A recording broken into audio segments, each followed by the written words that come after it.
As the light outside fades into that soft evening glow, and the house starts to settle into quiet, you're probably in your usual cozy spot, maybe eased back in your favorite chair with a cushion tucked behind you, or standing by the window watching the colors change while your tea cools in your hand. That familiar tiredness is creeping in again, a little deeper than the day really called for.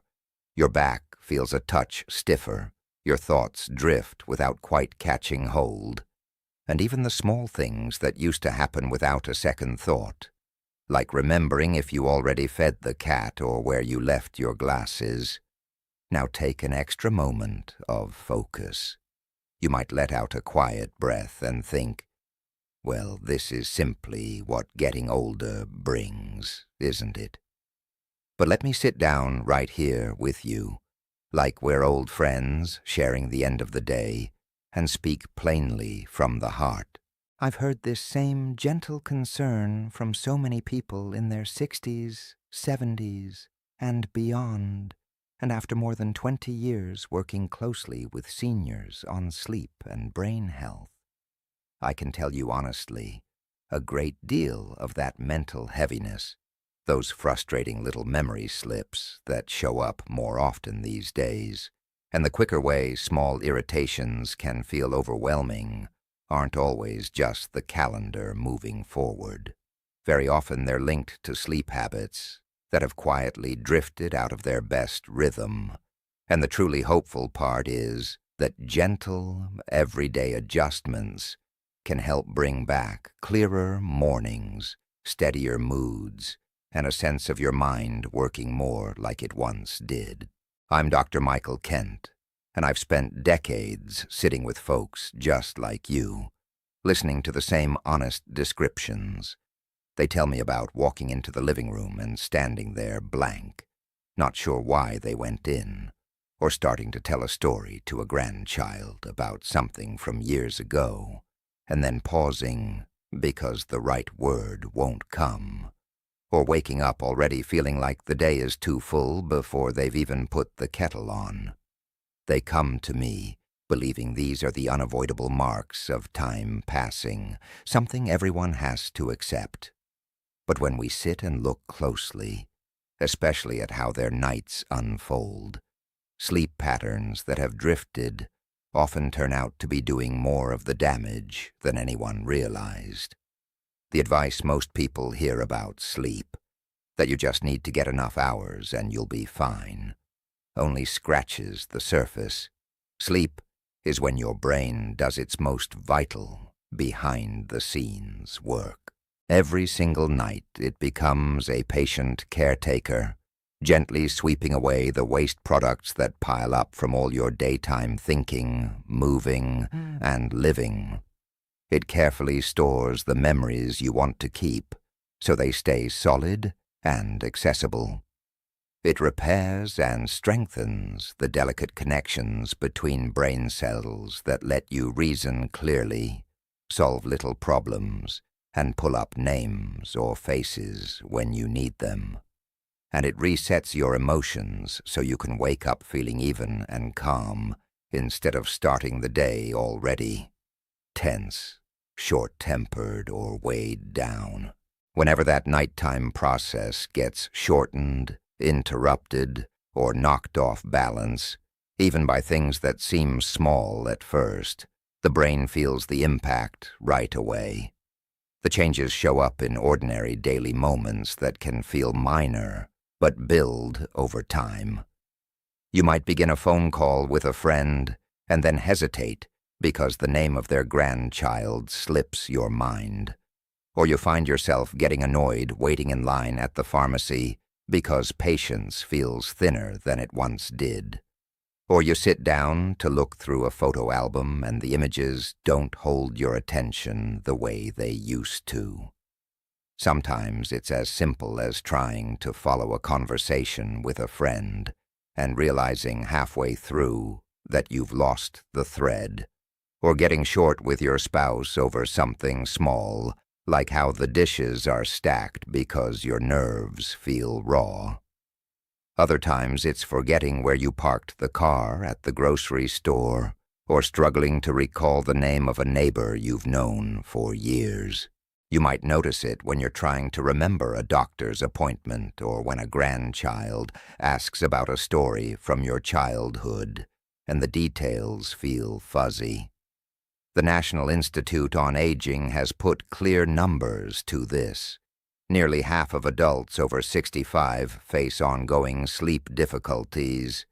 Yet more than 60% of those same people believe the problems are harmless or simply what happens as you age. What they often don't see is how those sleep troubles can steadily erode brain function over months and years, without any sharp pain or obvious red flags to warn you it's happening.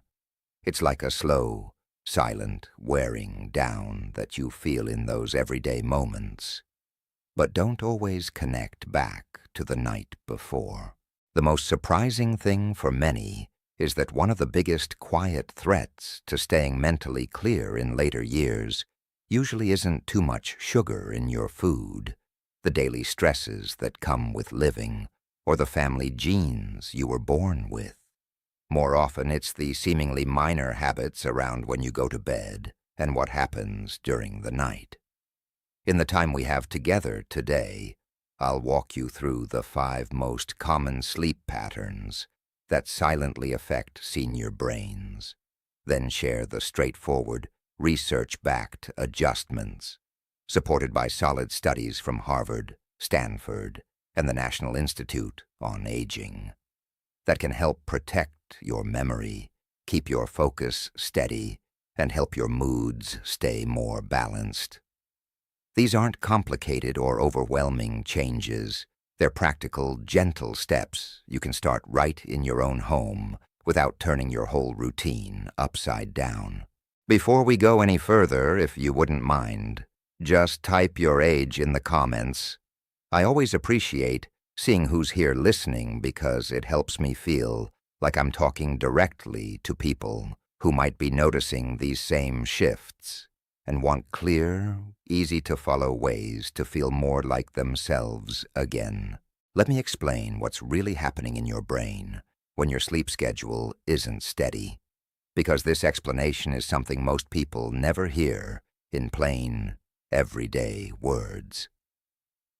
As we move through our 60s and 70s, the circadian rhythm, that natural internal timer that controls alertness, memory strength, focus ability, and emotional steadiness, begins to lose some of its earlier flexibility and smoothness.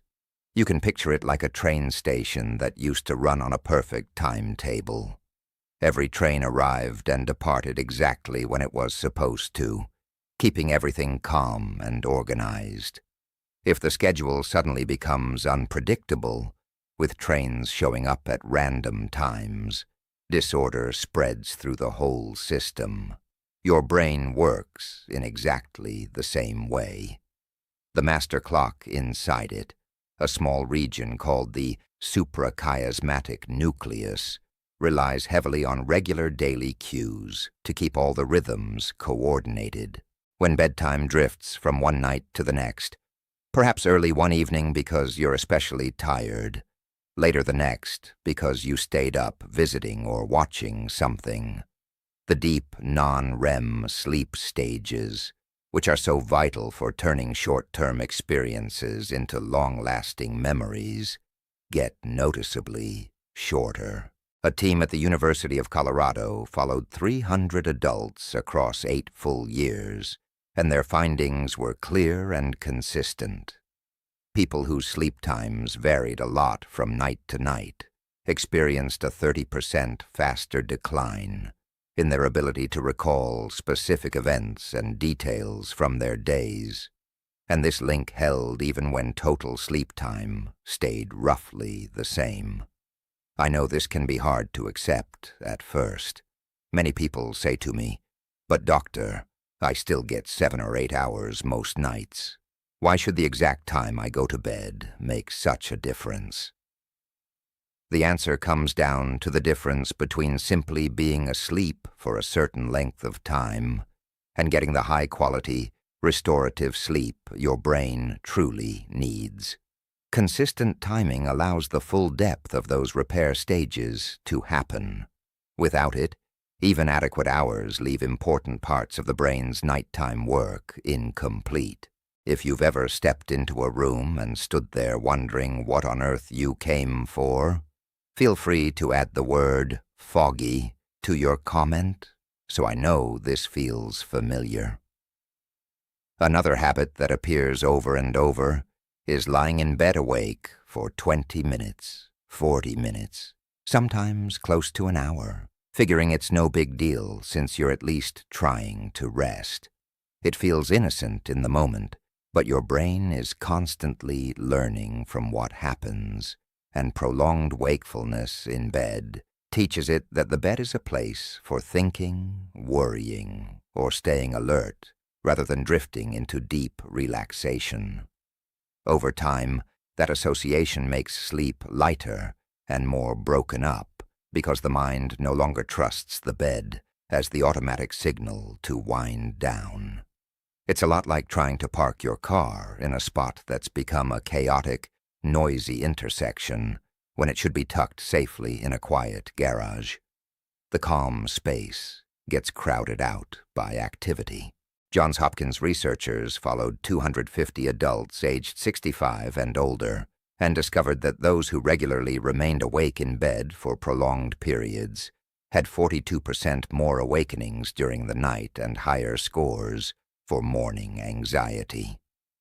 That ongoing pattern quietly contributes to feeling mentally cloudy during the day, getting irritated more quickly over small things, and sometimes developing a new sense of unease or nervousness that feels strange because it wasn't part of your usual way of being. Going to bed much earlier than needed, say 7 or 8 in the evening, because it seems like the sensible choice to guarantee plenty of rest, surprises almost everyone when I point it out. It makes sense on paper, but the brain actually requires a sufficient number of wakeful hours during the day to generate sleep pressure, that healthy buildup of tiredness that helps you drop into the deeper, more healing parts of sleep. When bedtime arrives too soon, both deep, slow-wave sleep and REM sleep, with its dreaming phases, end up shortened, which directly weakens how well memories get stored and how steadily emotions stay regulated. Imagine your brain during waking hours as a sponge soaking up everything you see, hear, and do. If it hasn't had enough time to take in that daytime water, it can't fully squeeze itself clean and refreshed at night. University of Michigan researchers examined older adults who chose very early bedtimes and found their REM periods were 20% briefer, even though they stayed in bed 9 or 10 hours altogether. That shortened REM can closely resemble the early signs of thinking slowing down. Yet in many cases, the brain itself remains healthy, and getting the wake-sleep balance right reverses the pattern. Light coming in during the night, even faint amounts from a hallway fixture left on, a phone screen glowing while charging, or a television left on low, catches nearly everyone off guard. It tells your brain it's not truly dark yet, and holds back the release of melatonin, the natural hormone that guards brain cells and helps launch the deepest, most repairing sleep phases. You might picture the nighttime brain as a factory that needs complete darkness to run its cleanup crew efficiently. Any light keeps parts of the system working when they should be off, so waste piles up longer. Stanford investigators tested the impact on adults 65 and older and saw that even modest amounts of light at night dropped melatonin levels by 50%. Resulting in shallower sleep overall and less effective memory building the next day. People tend to downplay this one because the damage accumulates so slowly and doesn't announce itself with immediate discomfort. but it quietly adds to the overall burden. Using sleep medications regularly over a long period rounds out the common habits. These can provide welcome relief for short stretches when sleep is particularly difficult, but when used nightly across many months or years, a number of them dampen the very deep non-REM and REM stages the brain depends on for processing what you've learned, clearing out harmful buildup, and maintaining emotional equilibrium. A study published in JAMA Neurology examined seniors taking benzodiazepine sleep aids consistently for more than 6 months and noted a 23% reduction in slow-wave sleep.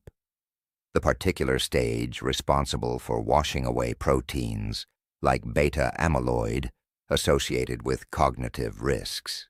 Even when the person feels they've slept enough, the brain misses out on full nighttime maintenance, leaving small gaps that accumulate over time.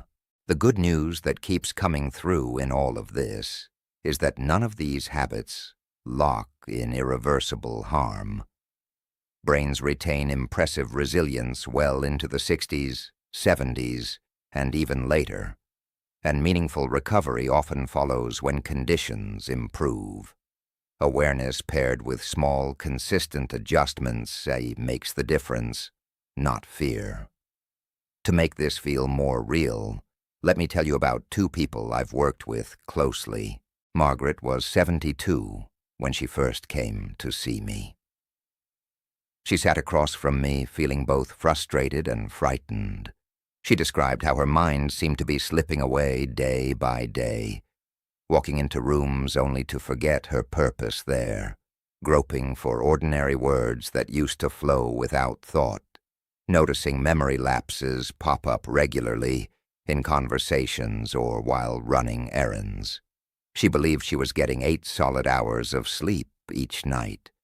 But as we talked further, she explained that her bedtime varied quite a bit, sometimes starting at 9, other nights closer to 11, depending on how the evening unfolded, and she frequently spent a full hour lying awake with her mind spinning through worries or replaying the day's events. Together we introduced the REST protocol, a clear, phased plan I'll describe in detail shortly. Within 6 weeks, she returned with noticeable excitement in her voice. She said her mornings had transformed. She now felt roughly 80% clear and alert upon waking instead of the 40% she had grown used to. Nighttime awakenings fell from 4 or 5 episodes down to just 1 or 2. The anxiety that had begun shadowing her days eased considerably, and she regained a sense of trust in her own thinking. Memory wasn't suddenly perfect, but her brain felt nourished and rested for the first time in a long while. Looking me in the eyes, she said quietly, "I was convinced I was losing my mind for good, but it turned out my brain had just been running on empty without the right kind of rest." Harold was 68 and had adopted the habit of retiring very early, around 7 most evenings, because he thought extra time in bed would protect his health. Unfortunately, he would wake around 3 in the morning, completely alert, and remain unable to fall back asleep for hours. Testing showed a mild dip in his short-term recall ability, and he had depended on a low-dose sleep medication for several years. We focused on establishing a fixed wake-up time every morning, reducing any sources of light after dark, and gradually shifting bedtime later in small increments. After 8 weeks, his deep sleep had risen by 35%, based on the wearable tracker he used. His word recall score climbed from 15 out of 20 to 19 out of 20. The persistent morning haze cleared away completely, and his daily mood became far more consistent without the emotional roller coaster he'd experienced before. The REST protocol successfully realigned his natural repair rhythms, and he expressed genuine surprise at how much lighter and more capable he felt overall. Stories like Margaret's and Harold's aren't unusual at all. Hundreds of older adults I've worked with show clear, measurable progress in thinking, mood, and daily energy when their sleep habits get realigned.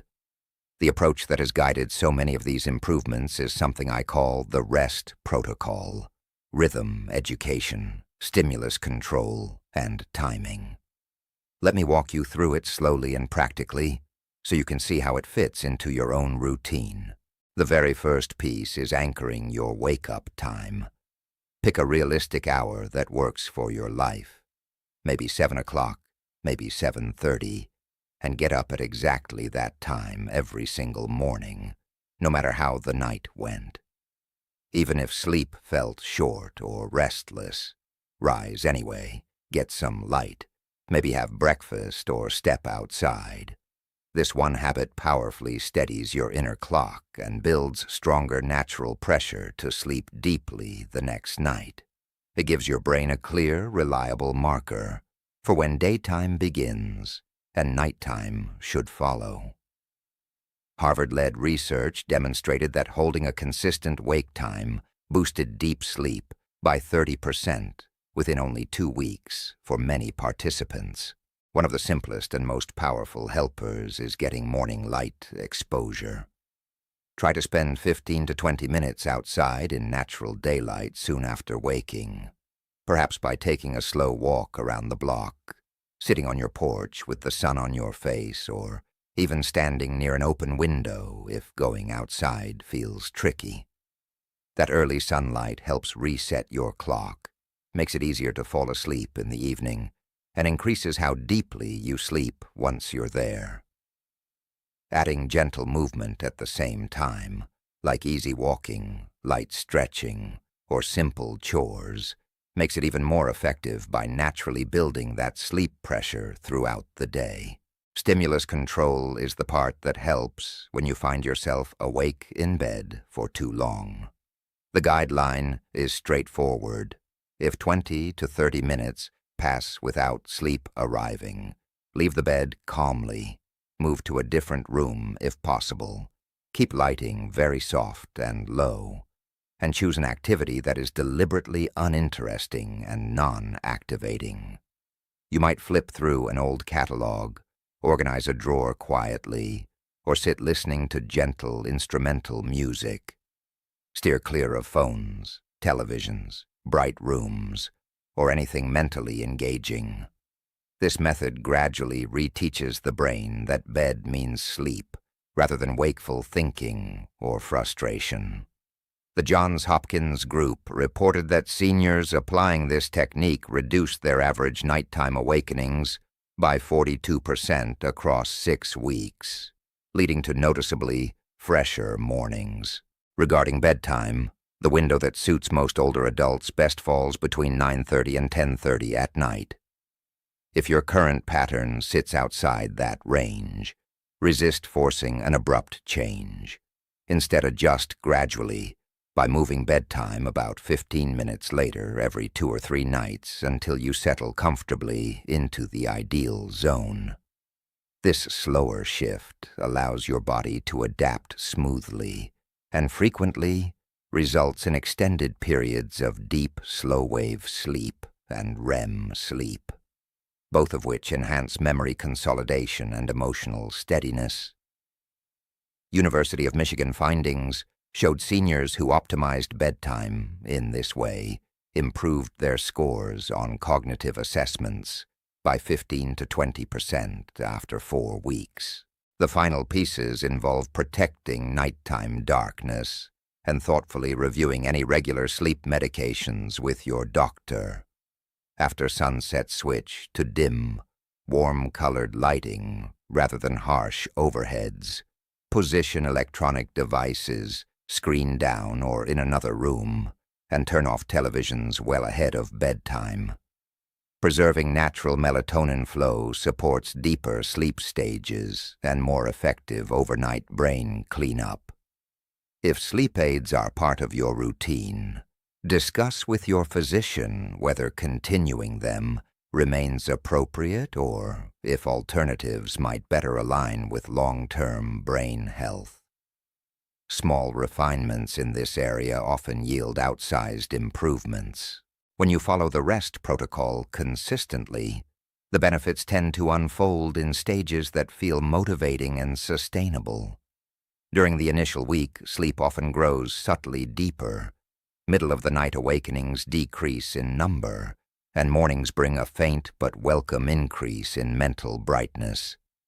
By the second week, most people fall asleep more quickly after getting into bed.